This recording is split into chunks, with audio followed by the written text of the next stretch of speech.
다음은 제1야당 상황 좀 보겠습니다. 이 상황을 뭐라고 표현할까요? 내용일까요? 아니면 뭐 갈등일까요? 뭐 이런 분위기입니다. 국민의힘은 도로 새누리당인가? 초선 반발에도 역주행. 뭔가 이렇게 도로 붙으면 안 좋은 거잖아요. 도로. 여긴 역주행. 역시 이거 도로네요. 거꾸로 간다는 거죠. 자, 무엇을 가지고 역주행이라고 얘기를 하는 걸까? 사면론이 나왔습니다. 탄핵 부정. 전직 대통령입니다. 박근혜 전 대통령, 이명박 전 대통령의 사면, 그리고 박근혜 전 대통령의 탄핵 문제 또 나온 겁니다. 다시. 이게 앞서서 지금 보수정당 내에서 큰 갈등 요인이었잖아요. 신구 세대 충돌이다. 여기 보면 뭐 역사 단절시킨 집권은 위선이다. 뭐 이런 얘기가 있는가 하면 쓴소리 굉장히 많이 듣고 있다. 등등등 뭐 여러 가지 얘기가 나오고 있습니다. 자, 그럼요. 이와 관련해서 신구 뭐 그렇게 볼 수 있습니다. 각각 주장을 했는데 들어보겠습니다. 사실은 저는 사면의 필요성은 저는 뭐 과거부터 갖고 있는데요. 예. 제 입장은 예. 그 재의 유무를 떠나서 네. 두 전직 대통령 두 분이 과거에 그 군사 쿠데타를 일으켰던 전직 대통령들도 이렇게 오래 감옥에 있지 않았거든요. 그런 상황 속에서 두 전직 대통령이 있는데 이건 또 국격에도 사실 문제가 있어요. 그래서 재의 그런 유무 이런 부분들을 떠나서 네. 또 통합적인 차원 이런 여러 가지를 고려해가지고 문재인 대통령이 좀 결단을 했으면 좋겠다 하는 게 저의 평소 생각이에요. 불과 바로 4개월 전에 네. 비대위 차원에서 공식적으로 전직 대통령에 대해서 사과를 했었거든요. 그랬죠. 그리고 나서 우리가 불과 4개월 만에 다시 사면론을, 그것도 선거 끝난 한 일주일 정도가 지나서 꺼낸 것은 진정성을 의심할 수 있고, 무엇보다도 이게 비대위가 끝나고 그다음에 선거가 이기니까 당이 과거로 다시 회귀하려는 모습을 보여주는 게 아닌가라는 것 때문에 20대, 30대의 지지자분들도 저한테 굉장히 많이 연락을 해주셨어요. 당권, 대권 주자들의 선거를 앞두고 일종의 정치적 메시지를 또 내는 것이라고 해석할 수가 있을 것 같습니다. 자, 방금 보신 영상은 사면에 관한 얘기였고요. 그리고 또 다른 쪽에선 탄핵 부정. 뭐 이런 얘기가 지금 있거든요, 지금. 자, 최인현 변호사. 네. 국민의힘 상은 왜 이런 겁니까, 지금? 그렇습니다. 탄핵과 사면을 두고 당내에서는 크게 세 가지 흐름이 있습니다. 좀 이른바 강성 보수 같은 경우에는 최근에 이제 서병수 그 전 부산시장 지금 의원 같은 경우에는 탄핵이 잘못됐다. 탄핵 자체가 아예 잘못이다. 그렇죠. 그러면서 바로 지금 사면을 해달라. 이런 그 첫 번째 그러니까 탄핵이 있고. 잘못이니까 사면은 당연히 이렇게 연결되는 그렇죠. 거군요. 그리고 가운데 중도그룹 같은 경우에는 탄핵은 변론으로 사면이라도 지금 해달라. 국민 통합을 위해서. 그런데 지금 그 초선그룹 같은 경우에는 탄핵 정당하다. 왜냐하면 그것이 헌법 절차에 이루어진 것이기 때문에. 나아가 그렇기 때문에 사면 또한 아직까지 얘기하기는 조심스럽다. 이런 큰 세 가지 흐름이 있는 것 같은데요. 세 흐름대로 지금 가고 있고. 그렇죠. 그런 가운데서 왜 이런 문제가 불거지느냐. 한마디로 당권을 둔 전당대회 때문인 것이죠. 아시다시피 이 서울시장이나 이런 시장 선거는 모든 국민과 시민의 의사를 묻는 것이지만 당권을 둔 전당대회 같은 경우에는 당원들을 지금 두고 지금 투표를 하다 보니까 당심에 더 가까이 있는 목소리를 낼 수밖에 없는 것이죠. 그 당심은 어디에 있는 겁니까? 당심, 특히 보면 여전히 국민의힘 같은 경우에는 대구 경북을 중심으로 한 영남권 지지자들이 많다 보니까 결국 이명박 전 대통령이나 박근혜 전 대통령에 대한 이 호소를 해야 이 표가 모이는 그런 부분이 있다 보니까 이 초선을 넘어서 재선, 삼선, 중진들 같은 경우에는 당권을 모으기 위해서 지금 그쪽에 호소할 수밖에 없는 반면에 초선을 비롯한 서울 쪽에 수도권에 있는 분들 같은 경우에는 지난 선거에서 민심의 엄혹함을 분명히 봤지 않습니까? 사실 당내에서는 나경원 후보가 굉장히 유력하다고 했지만 결국 그 전 시민을 상대로 했는 투표를 했을 때는 오세훈 후보가 당선된 건 아니십니까? 그렇기 때문에 지금 이런 식으로 해서 도로 새누리당이 돼가지고는 당으로부터 내년에 그 국민으로부터 어떤 그 선택을 받기가 어렵다는 취지이기 때문에 초선을 중심으로 해가지고는 지금 이 시점에서 서병수 의원이 얘기하고 있는 지금 탄핵이 잘못됐다는 그런 얘기를 해서는 안 된다라고 얘기를 하고 있고 그것이 권력 투쟁이 지금 그 전당대회를 통해서 불거지고 있는 상황인데 지금 그래서 그 일각에서는 과연 지금 이 시점에서 전당대회를 해야 되느냐 이런 얘기가 나올 정도로 오히려 분란만 일으키는 거 아니냐는 그렇습니다. 거네요. 그래서 이 부분 같은 경우에는 참 당내에서도 물론 해야만 합니다만 이런 부분에 대한 나름대로의 조율이 필요한 상황이다. 이렇게 조율이 봅니다. 됩니까 근데?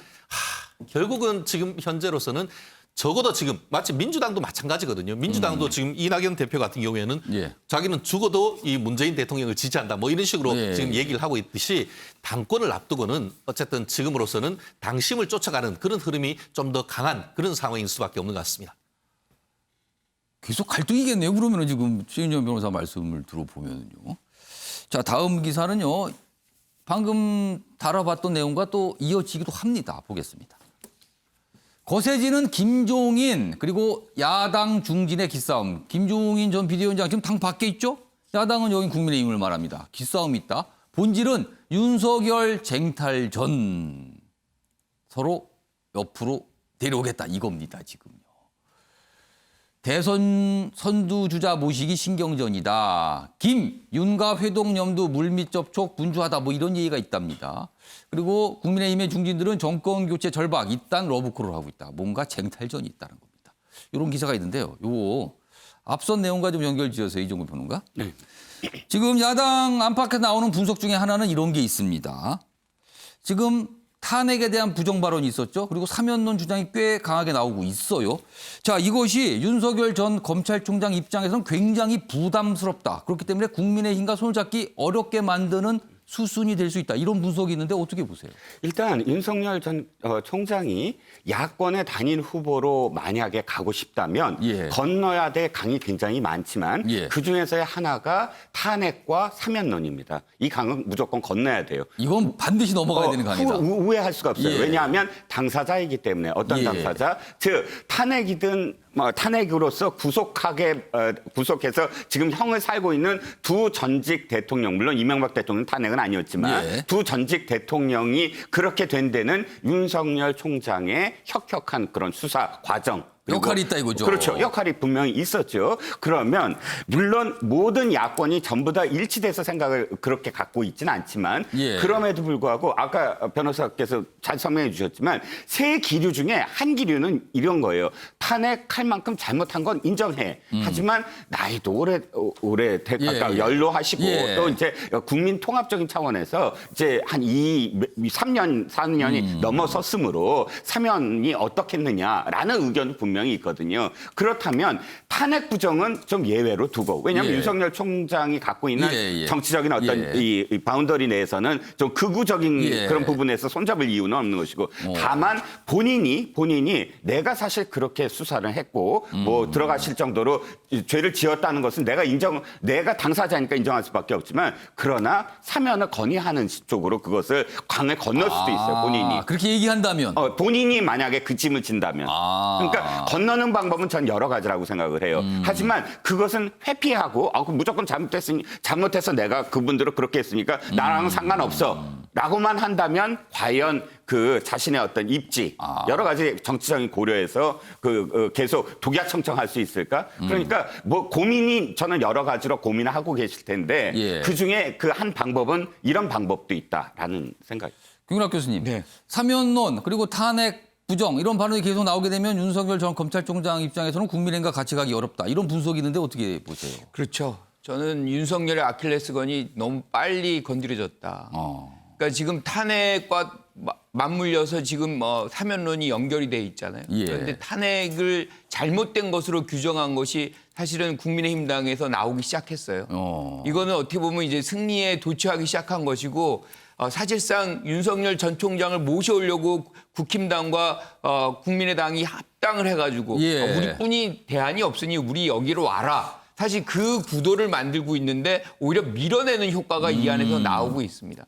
자, 그러면 여기서 윤석열 전 총장이 탄핵 그거를 실질적으로 이제 수사를 하고 다 탄핵을 만들어낸 사람인데 그건 자기 부정을 하는 당으로 들어가란 얘기나 마찬가지거든요. 그럼 사면 쪽으로 조금 좁히면 어떻습니까? 사면은 사실 이런 얘기 완전히 다른 얘기입니다. 저는. 그리고 타면은 대통령의 고위 권한이지 누군가가 이걸 압박해서 받아낼 수 있는 것도 아니거든요. 대통령이 며칠 전에 얘기했지만 국민 공감대가 굉장히 중요해요. 근데 지금 본인들이 사과를 일체 한 적이 없습니다. 그러면 지금 20, 30대, 지금 국힘당으로 돌아선 20, 30대가 이번 사면론에 대해서 어떤 생각을 하고 있냐면 굉장히 부정적이에요. 그러면 다시 돌아갈 수가 있습니다. 이 부분은 60대하고 20, 30대가 또 다른 어떤 견해를 지금 갖고 있거든요. 사면론에 관해서. 그리고 특히나 이게 이제 사과가 안 됐기 때문에 만약에 대통령이 여기서 사면을 한다. 그러면 사면에 반대하는 사람들과의 어떤 찬성하는 분열이 또 발생해요. 이건 국민 통합이 아니에요. 그래서 사실은 그 통합을 만드는 과정의 시작은 두 분이 먼저 하셔야 돼요. 그러니까 박근혜 전 대통령과 이명박 전 대통령이 이 부분에 대해서 사과를 한다 그러면 공감대가 형성이 되고 반대하시는 분들도 찬성 기류로 넘어갈 수가 있거든요. 그렇게 되면 통합의 효과가 나올 수가 있는 거죠. 그러면 그 상황은 윤 전 총장에게는 상당히 유리한 국면으로 이제 전개될 수 있겠죠. 그러니까 이 탄핵 문제, 이게 세월이 한참 흘렀는데 또 나온 거예요, 지금. 그리고 사면. 이 부분이 대선 주자와 연결이 된다. 지금 이런 상황인 거예요, 지금요. 제1야당의 상황이었습니다.